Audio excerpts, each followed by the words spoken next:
The Doberman kept pressing his ear against the toddler's chest and would not lift it. Everyone in the house told her to pull the dog away. She almost did. The family was certain the Doberman had become obsessively fixated. Everything they believed was wrong. Bettina Voss had been a physician assistant in cardiology for 11 years. She had seen more than most parents ever would, and she trusted what she had seen. That was the trap. 22-month-old Ephraim had woken that morning ordinary, not fussy, not warm, not different in any way Bettina Voss could point to. Onyx, the family's Doberman, had been part of the household since before Ephraim was born. Gentle, to the point of being predictable, the kind of animal that people described as sweet, and left it at that, which is why what happened next made no sense at the time. Onyx crossed the room slower than usual. He came to where Ephraim was sitting and lowered his face until it was close, closer than Bettina Voss had ever seen him get, and would not back away. Ephraim began to cry. Onyx did not move. Bettina Voss watched from the doorway with a coffee cup in her hand and felt the first thread of unease she recognized as professional. Onyx, back up! He lifted his eyes to her and stayed exactly where he was. Ephraim cried harder. Onyx pressed his nose closer, slow and deliberate, and held it there. Bettina Voss set down her coffee. In 11 years of physician work, she had seen dogs upset children before. She had seen the pattern: stress behavior, resource guarding, overstimulation around a distressed child. She had seen families dismiss warning signs until it was too late. She knew what this looked like. She crossed the room and put herself between them. Onyx moved around her. He wasn't growling, he wasn't stiff. But he would not leave Ephraim alone. Her husband Caspar came in from the hallway and watched for 30 seconds. Should we put him in the yard for a while? Bettina Voss was already nodding. Her mother-in-law, who had come to help that week, said it from the doorway without being asked. You're right. You can't take that kind of risk with the baby. They had all reached the same conclusion. That felt, at the time, like confirmation. The door clicked shut behind Onyx. Ephraim stopped crying almost immediately, which felt like proof. Bettina Voss picked her child up and held her, and felt the quiet of a problem solved. She went to fold laundry in the next room, the monitor on the counter beside her. Onyx was scratching at the back door within 10 minutes. Not barking, scratching. A continuous, focused, rhythmic scraping that did not stop. Caspar let him in. Onyx went directly to the doorway where Ephraim was, positioned himself at the threshold, and would not move. Bettina Voss came to stand beside Caspar.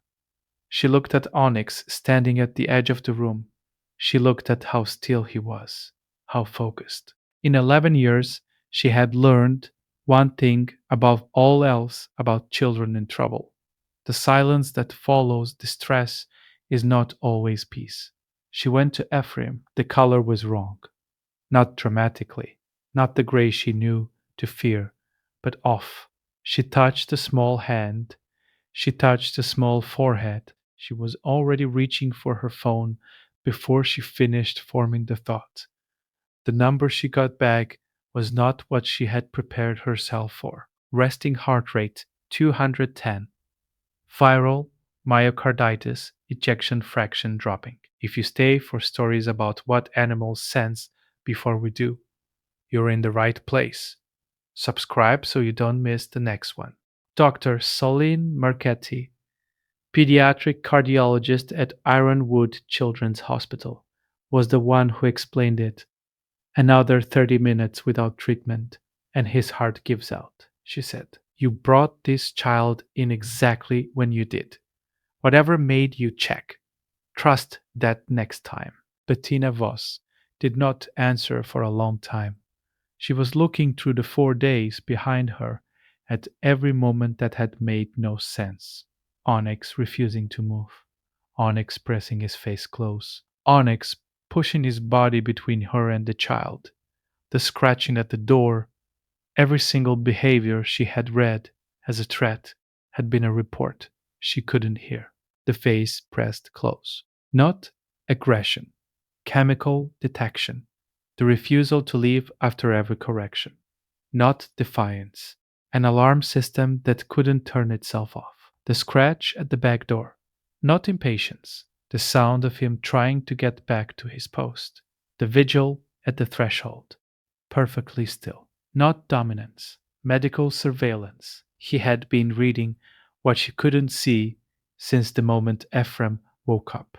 Has your dog ever done something you couldn't explain until it was the only thing that made sense? Tell us in the comments. These stories deserve to be heard. They drove home in the dark. Ephraim was stable, wrapped in a hospital blanket. Caspar carried her inside. Bettina Voss opened the back door herself. Onyx came in without drama. He walked to where Caspar had set Ephraim down and lay close beside her, the full length of his body pressed to her side. He did not look up. He did not perform relief. He put his chin on his paws and exhaled once, long and slow, and stayed exactly where he had been trying to stay for 4 days.